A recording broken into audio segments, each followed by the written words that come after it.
Kim Pao, nagtitake sa dagat. Hey, Ate Kincho. Inaabangan kung may pa-abs at papikini si Stella Marie.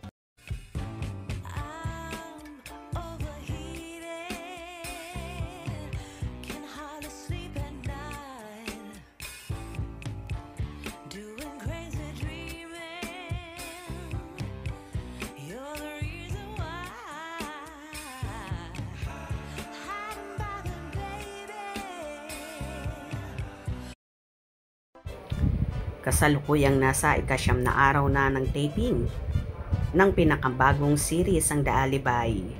San man magpunta ang Kim Pao tandem ni Kim Chiu at Paolo Avellino ay palagi silang inaabangan. Tila ang mga mata ng tao ay palagi sa kanila nakatutok.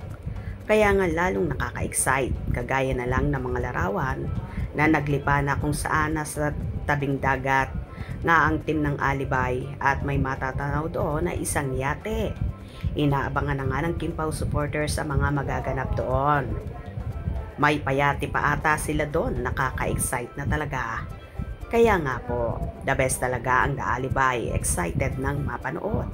May mga pasabog ba? Inshallah effects? Baka may pa-abs dyan at papikini.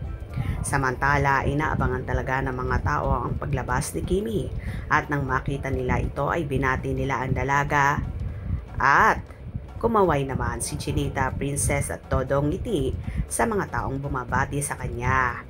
Kitang-kita sa aktres ang kabaitan at kababaan ng loob. Kasi kung sa ibang artista yan, dead man na lang siya.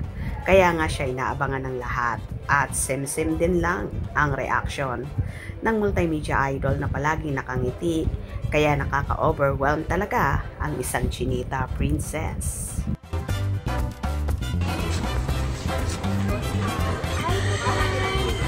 Hey, Ate Kincho. Bura. Grabe naman ang smile, napaka-genuine. Hello Kim, ang ganda ng ngiting mo. Masaya na si Kimi.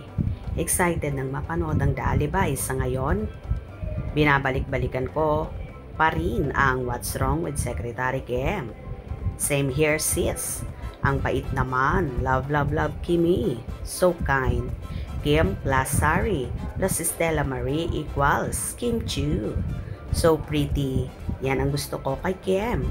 Same po ma'am. God bless Kimi. Ngayon, kayo naman, una, bago sila. Sa Alibay po ba yan o sa pamilya? Sa Alibay po. O di ba kitang-kita kay Chinita Princess na masaya siya kahit may mabigat na pinagdaraanan ang pamilya niya. Sana naman maging maayos ng lahat para maging happy na ulit ang buong pamilya. Dahil ang apektado ng husto dito ay si Chinita Princess. Kaya magkabati-bati na sana ang magkakapatid para walang gulo at tahimik ang isip ni Kimi. Lalo pa't marami siyang susunod pang mga proyekto. Hope you enjoyed. Please subscribe for more info.